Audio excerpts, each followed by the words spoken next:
Hi everyone, this is your boy and now I'm coming with a video. We have huge updates going on, guys. So the FPS has finally been fixed, kinda. We have the new patch 1.03.2 and also finally the thing I've been waiting for the most is the Nvidia driver. Guys, we had the last Nvidia driver on the 14th of February and now a new patch has been released from Nvidia, our favorite patch, the new patch 5.12.15. So that's the patch that released today. As you can see on the top left, I just turned on the Steam overlay, and it says 60 FPS, pretty much locked with little like glimpses and little drops. So the thing is, like, I have a 3080 and the i7 9700K, and I still couldn't get like 60 FPS.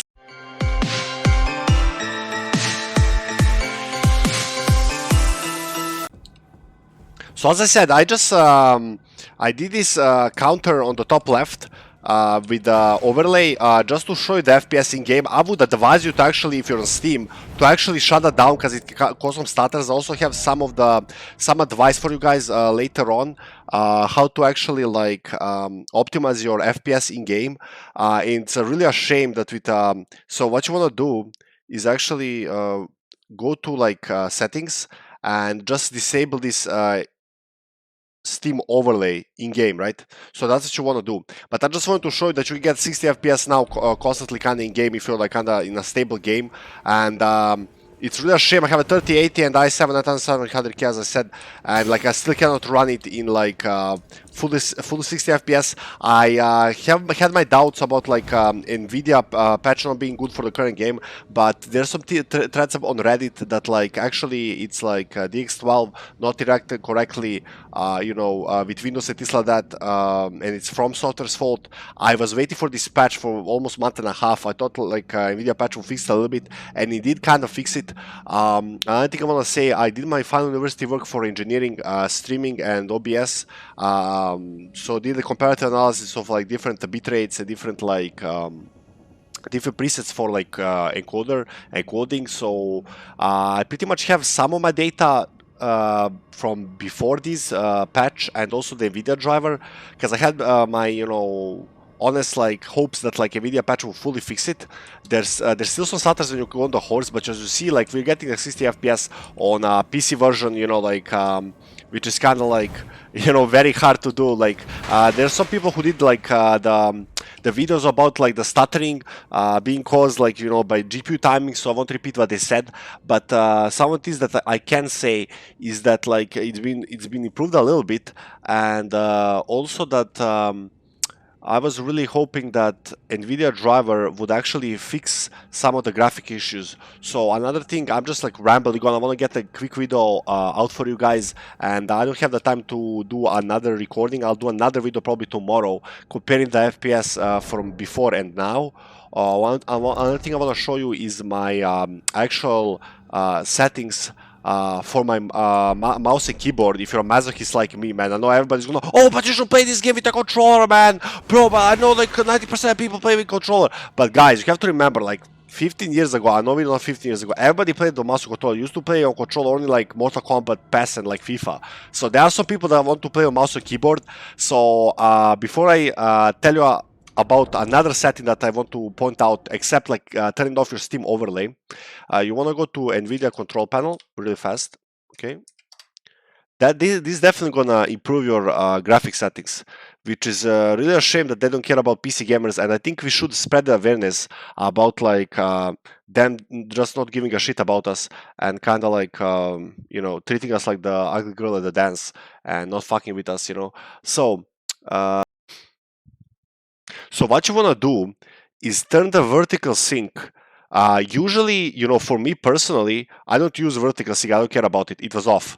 So you actually want to see the pick the option, use the 3D application settings. That's gonna turn on the vertical sync in Elden, which you absolutely need, man. And I have a 4040p Dell S2721 DJFA 165Hz 27-inch monitor, man. And like I bought it just for this game, man. I ran a 1080p screen my whole life, 1080p monitor. And I just bought it for this game, and it was a shame that you cannot run it more than 60 FPS on PC. So they should fix that. I'm tweeting at them almost daily, and it's straight in numbers, guys. So make sure to voice your opinion, write on Discord, write on Twitter, apply pressure from software, so they actually like completely. I think they should unlock it to like 80 FPS. That would be beautiful, man. That's my hopes. But as they say, hope dies last. So now we turn on to the controls, how to fix it on PC, man. So I really thought about it. I did my research on it. So guys, this is the best 100% controls, man. So you can kind of tweak this how you want. I'm gonna show you how to play it on keyboard and mouse. I will say one thing, which is definitely not fixed now. Switching on the mouse, you can do it on the wheel mouse, just up and down. You have to pull. If you're locked on a target, just pull all the way, like left or right. Pull all the way to a certain side. And just, it might switch opponents. It might switch the lock on. That's the only advice I have for that. I mean, you can outlock with like the middle mouse button and relock, but like that's not really reliable. So let's go. Movement control Alt. Move forward V, VSAD. Obviously, backstep I keep space because you need to hit it with your thumb. I would like to put jump on space, but in fights you will mostly roll and not jump over attacks. You can jump sometimes, but so I keep it on space. So space is backstep, jump is F, crouch, stand up C is like in many games. Then the rest of camera lock on is middle mouse button. The key of this guide is to put everything that's like with combat most on your mouse. So some of these you're gonna disregard. I'm gonna show you exactly what I use when, and some of these I use for Razer Synapse. So switch source I put on mouse 4. I have a Logitech mouse and a Razer keyboard. And we're gonna use Razer Synapse to rebyte some things. So mouse 4, I have only 2 extra keys on my mouse, but that's enough. Razer mouse 4 is for switch sources. That's really fast. You can just switch sources incantations on mouse 4 and just use left and right mouse button to like cast incantations or sorceries. And I have a fade build and a sorcery build, so it works really well. Switch item tab. So I switch items on tab and I use the items on control. Like you can use that with your little finger on the left of your left hand if you use your keyboard with your left hand. So tab and control for switching items and fast using them. It really works. So switch left hand, I can even delete these, man. Like I'll actually delete these on site. How do you fucking do it? Okay, it doesn't matter. So I'll actually like I don't even use these. So switch right hand armament is 1, switch left armament is 2. It really works. It's really close. So disregard these. Attack, right hand, 1 attack, left mouse button. Shift and right hand attack is shift and left mouse button. That's the only control that's kind of like convoluted, but I got used to it. So guard is right mouse button, and then skill I mostly use Q. So it's really close to VSAD. I just use Q for skill, or you can shift right click as it is by default, but I don't like that. So use skill Q, and then event action E, and then we use Razer Synapse to actually rebind, switching our left and right mouse buttons. So what you want to do here is go to Razer Synapse. You're gonna have a little add-on called macro. It's just installs in 10 seconds. It's like in the program itself. So you go to macro. So you can add a new macro, okay? So what you do is you can record an action. It's mega convoluted, man. I spent like an hour doing this because nobody knows how to explain it. So pretty much macro lets you rebind certain things to just flick one keyboard and do a certain action. So you're gonna record. So it goes 3 to 1. Then you record an action. Whatever you press is gonna record. So we're just gonna press like let's say B and N. Okay. So press B, N, release B, release N, stop. And then you can key bind into whatever you want to use for this. So you can just like immediately delete it. But like what you're gonna do, okay, what you're gonna do, so you're gonna bind all these to, for example, 3. So when I go in game, excuse me, and I press 3, it immediately switches to my left hand. So that would be E. Excuse me. It 2 hands my right hand weapon. E plus left mouse button.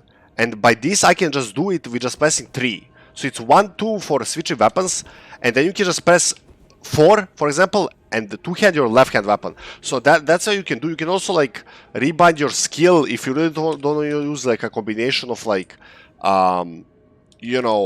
shift plus right mouse button. You can just like put it on whatever key you want, but you can do that in game. So that's the main point of it. So you can create these two macros, and the most important thing is this, man. So what I didn't understand was profiles. So you have your default PC profile, you have nothing on it.